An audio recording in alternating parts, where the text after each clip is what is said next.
Many years ago now, when I was just beginning my training with the Master Mushroom, it told me during a ceremony, Daniel, it is time for you to make your medicine bag, to carry your medicine. Now, it told me that it was going to be made of red deer, and it also put me in contact with that red deer during the ceremony.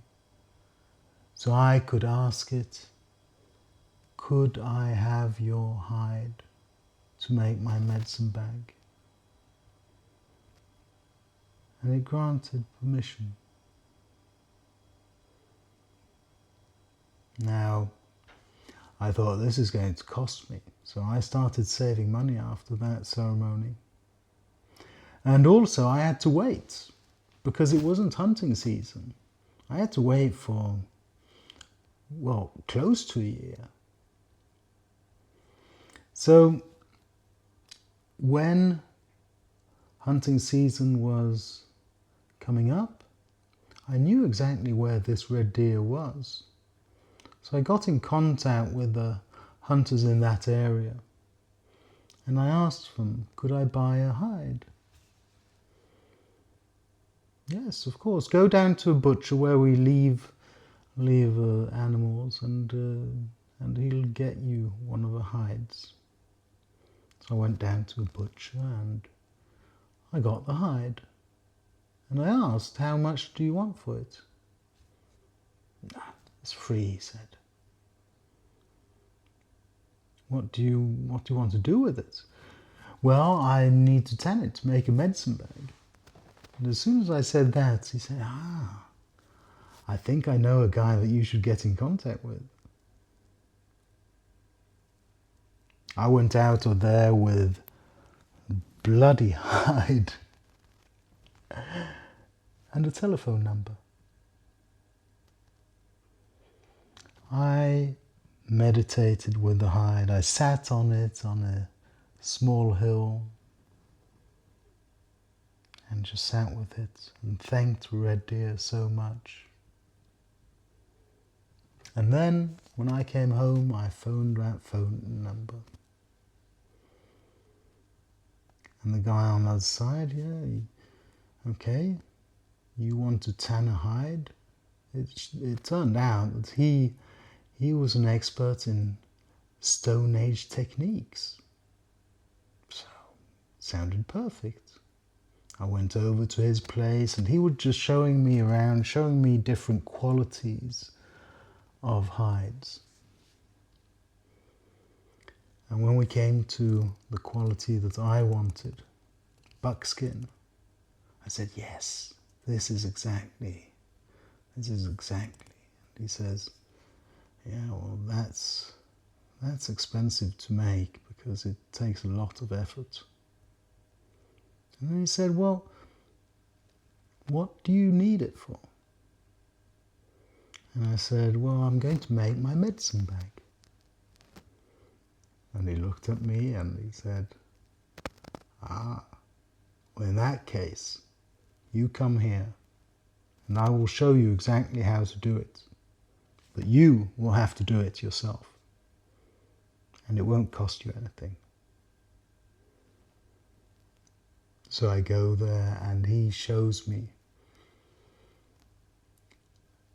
And I spend a big part of that summer scraping the hide, tanning it, using, I think it was either deer's brain or sheep brain, also smoking it. And in the end, I came away with a buckskin hide of red deer. I went home and I made my medicine bag. And it's this one. This is my medicine bag. It contains reminders of the medicine that I bring. The medicine that I bring.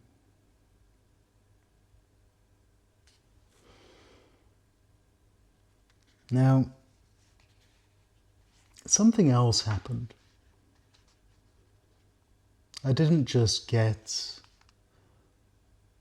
a hide. I didn't just gain an experience and an ability. I gained a new friend.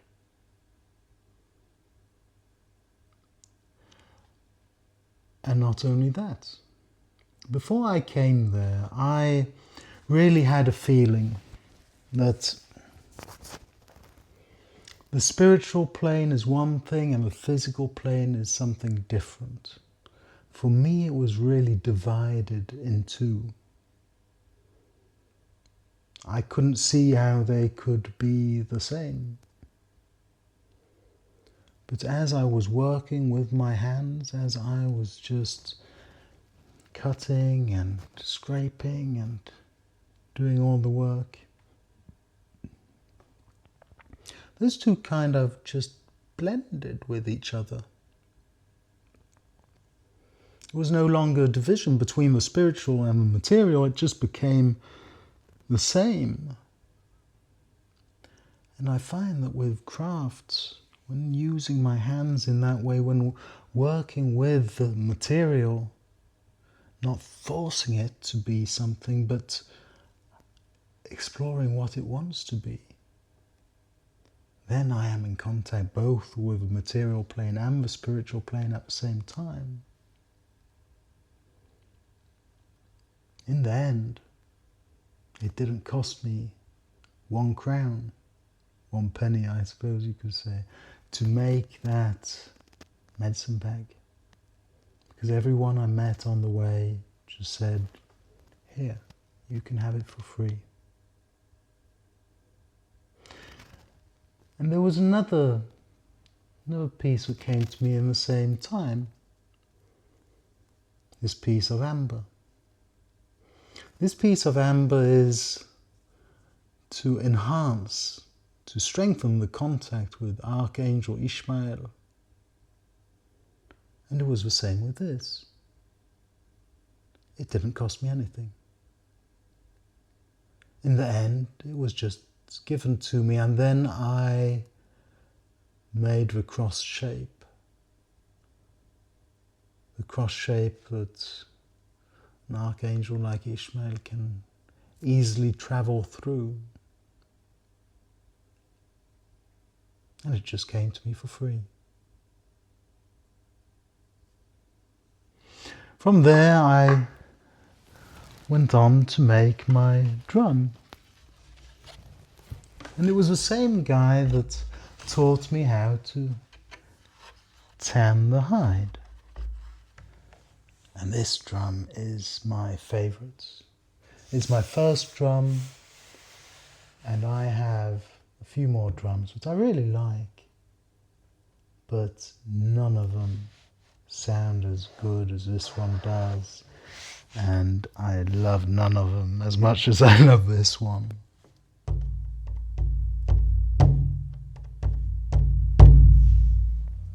It is absolutely wonderful. And through the years I've continued making things. Ointments, making my own medicine, harvesting wild herbs. And my latest project was with a woman called Julia Inglis. Now she's a needle felting witch. Going into that course, I thought I was going to learn some needle felting. Well, of course I did. That was a big part of the course. What I wasn't expecting was that the course would actually be a pilgrimage of finding my way back to the healer within myself and giving me the tools in the form of felted little people and so on, eggs and such, that would help me through these times.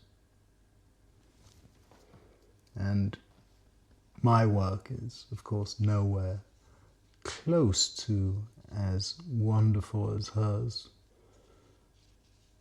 perhaps in some distant future. But I must say I really love the things I've done also.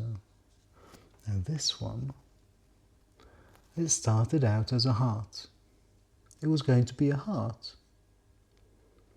But as I was working on it, this little badger appeared.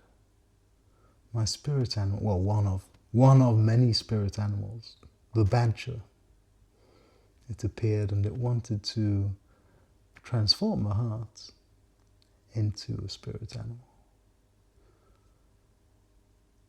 Fierce protection, fierce protection. But of all the needle felting projects that I did under that pilgrimage, the very first one is my absolute favourite. This is Urd. Urd is one of the ancient ones. Urd is coming into existence.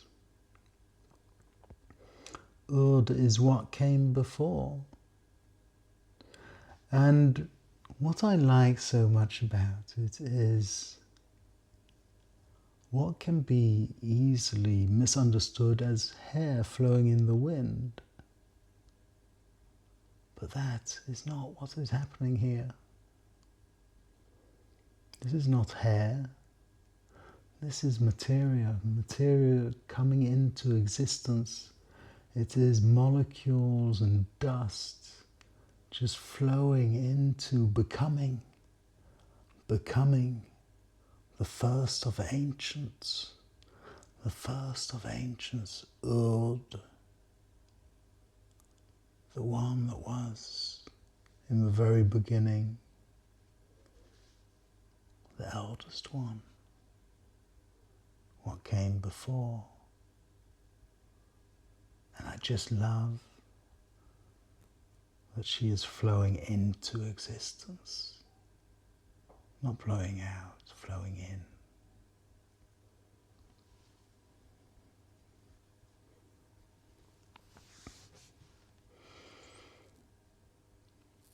Creating with one's hands, it really melds the spiritual and the physical together.